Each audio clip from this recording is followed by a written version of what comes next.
Et pour parler davantage de ce sujet, mesdames, messieurs, la participation de l'Égypte au Forum économique mondial, nous avons le plaisir d'avoir avec nous en ligne madame Baha Ibrahim, journaliste et écrivaine. Bonjour madame. Bonjour. Alors, madame Ibrahim, en fait, aujourd'hui, bien sûr, on parle de Davos.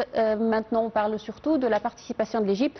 C'est vrai que l'Égypte tient toujours, au cours de cette édition de Davos, de mettre en avant sa vision de développement économique et bien sûr toutes les réformes entreprises dans le pays sur le niveau économique. Comment vous voyez tout cela, madame? Alors, tout d'abord, ce forum Davos 2026 se tient dans un contexte très particulier de fragmentation économique, de tensions géopolitiques, surtout au Moyen-Orient, là où l'Égypte joue un rôle central. Il s'agit, je dirais, ce forum s'inscrit un peu dans une logique de reprise de la boussole mondiale. Et l'Égypte est bien au centre de tout ceci. Alors bien sûr, si on voit un peu les axes autour desquels se structure ce forum, on parle bien évidemment de croissance, comme vous venez de le dire. On parle de gouvernance technologique, on parle de résilience des chaînes d'approvisionnement, on parle d'inclusion sociale, de réduction, de sécurité géopolitique. Et dans tous ces axes-là, bien entendu, l'Égypte est non seulement actrice, mais aussi elle est concernée, surtout si bien sûr l'Égypte est habituée, et surtout dans ce contexte-là, à développer des coalitions flexibles, à participer à des problématiques transversales en tant que pays, comme je viens de le dire, qui a donc un rôle central. Oui.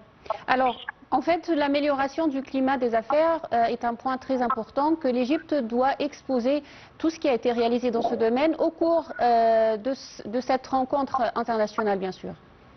Oui, bien évidemment, parce que écoutez, l'enjeu maintenant, c'est un peu un mélange de défis économiques, d'un côté, mais aussi d'enjeux géopolitiques assez graves dans la région. Oui. Oui. Certainement. Alors, quand on parle aussi... Oui. Oui. Alors, quand on parle aussi de tout ce qui a été réalisé par l'Égypte, surtout dans le secteur économique, il faut parler aussi des grands projets entrepris récemment dans l'État, par l'Égypte bien sûr, en ce qui concerne l'infrastructure, les moyens de transport, les routes. Alors, de grands projets qui doivent être exposés également et bien expliqués au cours de ce rassemblement international. Oui, bien évidemment. Donc, l'Égypte aura bien sûr à exposer ses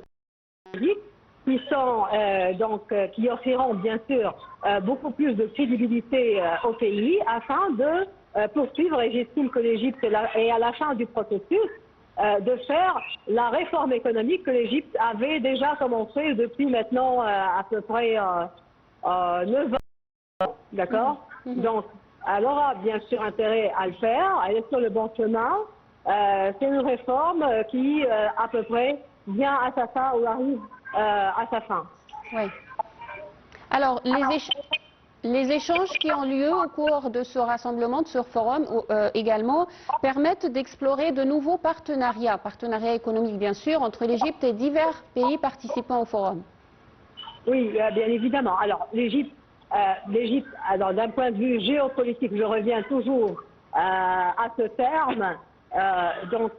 L'Égypte, de ce point de vue, c'est un pays tout d'abord qui est africain, c'est un pays oriental, c'est un pays méditerranéen, c'est un pays qui a des relations traditionnelles et profondes avec l'Extrême-Orient et la Russie, mais aussi des liens historiques très importants avec l'Europe, d'accord? Et la diplomatie économique entre guillemets égyptienne a une expérience très importante en la matière, et elle est capable de faire et de renouer, si c'est le cas, des liens, des compromis, des contrats entre guillemets, d'accord, avec toutes ces parties-là d'une façon unilatérale. Parce que là, on est en présence d'une certaine diplomatie ou nature de rapports internationaux qui sont flexibles. On n'est pas vraiment en train de chercher une gouvernance mondiale là où tout le monde doit être d'accord. Non. Donc on est plutôt dans une logique de trouver des compromis, d'accord, des rapports un peu unilatéraux avec plusieurs parties. Et l'Égypte là-dessus donc est capable de faire ça. Alors vu tout d'abord, si vous voulez, le cumul ou le potentiel qu'elle a, d'accord, et vu sa capacité à s'adapter à la situation critique actuelle. Oui, alors en fait, deux questions importantes qui seront discutées au cours du forum, c'est bien sûr l'énergie et également les défis technologiques. Il faut dire que dans ces deux domaines, l'Égypte a déployé beaucoup d'efforts. L'énergie, on voit tous les efforts déployés dans le secteur de l'énergie, le développement de l'énergie verte, de l'énergie renouvelable et également dans le domaine de la technologie. On voit bien sûr l'intelligence artificielle qui commence vraiment à être très répandue partout dans l'État, la numérisation de la plupart ou de presque tous les secteurs de l'État. Alors également deux domaines importants, deux questions importantes pour l'Égypte.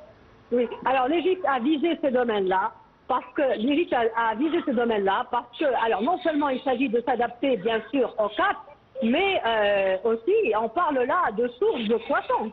Parce qu'aujourd'hui, on est où? On est dans une sorte donc de requalification d'1 milliard de personnes à l'avenir du travail. Dans quelques années, il y a des métiers qui disparaîtront, par exemple. Là, je parle de l'IA, bien entendu.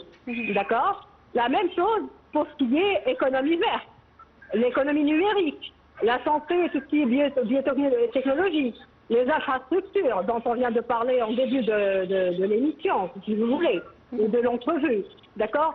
Donc, j'estime que l'Égypte, alors, elle s'adapte au cap d'une part, mais d'autre part, elle suit les sources, les sources de croissance celles qu'on entend aujourd'hui. Oui. Alors, l'autre point important aussi, ou une autre question importante aussi qui doit être discutée au cours du forum, c'est bien sûr le développement durable. Et toujours, c'est une question très importante. D'abord, l'importance du développement durable et également comment trouver le financement nécessaire pour un développement durable. Alors, de point de vue financement, l'Égypte a déjà entamé un long programme donc avec la FMI. Comme je viens de dire, c'est un processus qui a commencé depuis des années et j'estime avec les résultats sur quoi finalement ce processus a débouché rendra l'Égypte apte d'un côté et crédible de l'autre côté à obtenir si vous voulez, les financements comme vous venez de l'indiquer, les financements nécessaires pour marcher ou pour avancer dans la logique, si vous voulez, du développement durable. Oui. Madame Baha Ibrahim, je rappelle, vous êtes journaliste et écrivaine, je vous remercie infiniment. Merci beaucoup. Dans quelques instants, mesdames, messieurs, on reprend cette édition de Bonjour l'Égypte.